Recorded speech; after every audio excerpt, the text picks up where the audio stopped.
동물성 단백질과 식물성 단백질에 대해서 자세히 알아보겠습니다.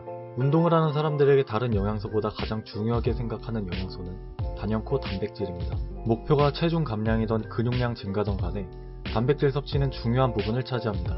굳이 운동을 하는 사람이 아니더라도 단백질은 근육뿐만 아니라 머리카락이나 손톱과 발톱, 피부와 같은 조직의 주된 재료이기 때문에 신체는 단백질 덩어리로 이루어진 하나의 유기체라고 할 수 있습니다. 우선 동물성, 식물성 단백질의 차이를 구분하기 전에 먼저 단백질에 대해서 알아보겠습니다. 음식은 입으로 체내에 들어오게 되면 철저하게 분자 단위로 분해되어 흡수됩니다. 탄수화물은 포도당으로 분해되고 단백질은 20가지의 아미노산으로 분해되며 지방은 글리세롤과 지방산으로 분해되어 흡수됩니다. 단백질은 아미노산의 긴 사슬로 구성된 하나의 분자입니다. 그런데 신체는 이 20가지 아미노산 중에 일부는 스스로 아미노산을 합성할 수 있지만 특정 아미노산의 종류는 합성이 불가능합니다. 그렇게 합성되지 않는 9가지의 아미노산을 우리는 필수 아미노산이라고 부릅니다. 그리고 이 9가지 필수 아미노산 중에 이소류신, 발린, 류신은 우리가 BCAA로 잘 알고 있는 분지사슬 아미노산입니다. 이 3가지 아미노산은 단백질 합성에 가장 큰 역할을 하기 때문에 중요합니다. 또한 분지 아미노산은 에너지원을 공급하기도 하고 근육 조직의 상당량이 포함되어 있는 근 조직의 주요 구성 물질입니다. 그래서 근력 운동을 하는 사람들은 근육 단백질 합성을 목적으로 개별 아미노산 보충제인 BCAA를 따로 섭취하기도 하는데 이와 관련한 내용은 나중에 더 자세하게 다뤄보겠습니다.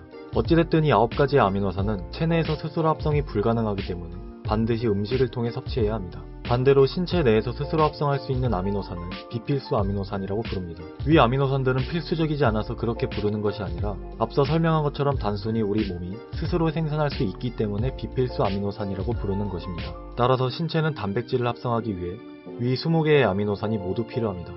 신체가 단백질을 형성하기 위해서는 20종의 모든 아미노산이 동시에 존재해야 합니다. 만약 한 가지의 아미노산이라도 없다면 단백질은 형성되지 않습니다. 다시 본론으로 들어가 동물성, 식물성 단백질의 차이에 대해서 알아보겠습니다. 사실 구성요소적으로 본다면 동물성 단백질과 식물성 단백질의 차이는 없습니다. 두 단백질 모두 아미노산으로 이루어져 있고 동일하게 20가지의 아미노산을 포함합니다. 한 가지 다른 점은 아미노산의 비율입니다. 앞서 말한 신체에서 스스로 합성되지 않는 9가지의 필수 아미노산이 모두 적절하게 들어있는 식품을 우리는 완전 단백질, 고품질 단백질이라고 부릅니다. 흔히 육류나 생선, 우유와 계란 같은 동물성 단백질이 모두 필수 아미노산을 함유하고 있습니다.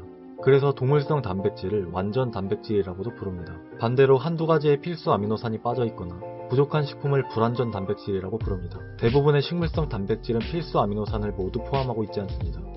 예를 들어 곡류에는 일반적으로 리신이 부족하고 콩류에는 메티오닌이 부족합니다. 그래서 동물성 단백질은 식물성 단백질에 비해 일반적으로 고품질 단백질로 취급하게 됩니다. 하지만 이 말이 식물성 단백질이 동물성 단백질에 비해서 아미노산 품질의 차이가 난다는 뜻은 아닙니다. 식물성 단백질인 대두를 예로 들어보겠습니다. 대두는 콩과 식물 중 가장 단백질 함량이 풍부한데 단백질 함량이 40%나 함유되어 있습니다. 어떤 특정 식품에서 이렇게 단백질 함량이 높은 식품은 건조식품 말고는 없습니다. 고품질 단백질이라고 불리는 육류와 계란도 20% 정도의 단백질이 함유되어 있습니다. 미국 식품의약청은 PDCAS라는 평가 방법을 통해 단백질의 품질을 평가하는데 대두 단백질의 영양가를 계란이나 우유와 같은 완전 단백질로 불리는 동물성 단백질과 같은 1등급이라는 최고 수치로 평가합니다. 이는 쇠고기보다 높은 수치입니다. 따라서 동물성 단백질과 식물성 단백질의 품질 차이가 난다는 설명은 올바른 설명이 아닙니다. 앞서 설명드린 대로 음식은 체내에 들어오는 순간 모든 영양소는 분자 단위로 해체되어 흡수되는데 어떤 식품에서 어떤 영양소가 들어왔든 간에 분해된 분자들은 모두 완벽하게 같은 분자입니다. 식물성 단백질이 동물성 단백질에 비해 고품질 단백질이라고 불리지 않을지라도 식물성 단백질도 마찬가지로 신체에 필요한 단백질과 아미노산을 모두 공급합니다. 자연식물식으로 유명한 존 맥두걸 박사는 이 논문을 통해 식물성 단백질이 인체 조성에 필요한 모든 필수 아미노산을 포함한다는 점에서 완전하다고 설명합니다. 게다가 미국 영양사협회 역시 채식주의자들을 위해 제안하는 것은 곡류와 콩류 같은 식물성 식품을 다양하게 섭취하면 동물성 완전 단백질과 같은 모든 필수 아미노산을 섭취할 수 있다고 말합니다.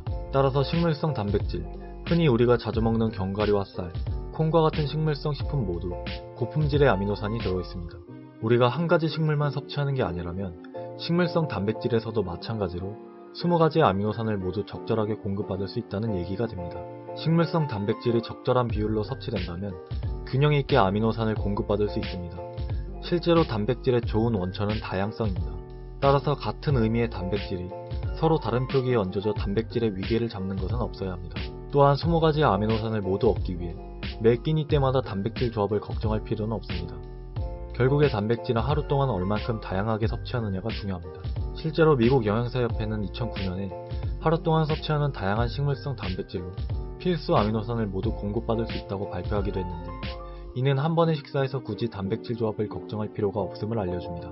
동물성 단백질의 장점은 양질의 단백질을 적은 양으로도 많은 영양과 에너지를 얻을 수 있다는 것입니다. 하지만 반대로 동물성 단백질을 섭취하게 되면 단백질뿐만 아니라 많은 양의 지방도 함께 들어오게 됩니다.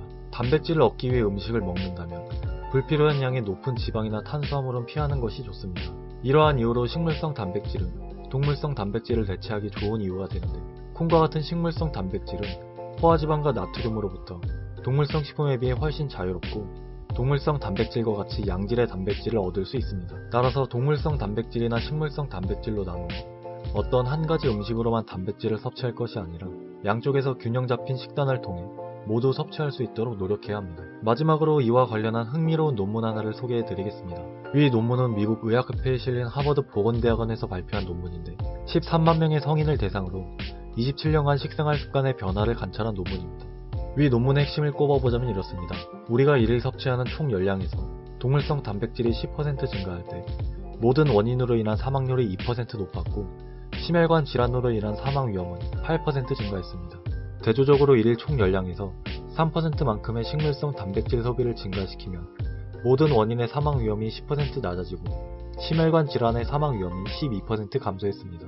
특별한 점은 동물성 단백질 섭취와 관련해 사망률 증가는 비만인 경우나 흡연자, 술을 마시는 건강에 좋지 못한 습관을 하나라도 가지고 있는 경우에 더 두드러지게 나타났습니다. 또한 동물성 단백질의 칼로리의 3%를 식물성 단백질로 대체한다면 가공된 적색육을 대체하면 34%가 감소하고 가공하지 않은 적색육에 대체하면 12%, 달걀로 대체하면 19%로 사망 위험률이 낮아진다는 것입니다. 하지만 이러한 결과가 단백질 품질의 좋고 나쁨을 얘기해주는 것이 아니라 단백질을 포함해서 식품에 들어있는 다른 성분들의 주요 문제점을 얘기해주는 것임을 알아야 합니다.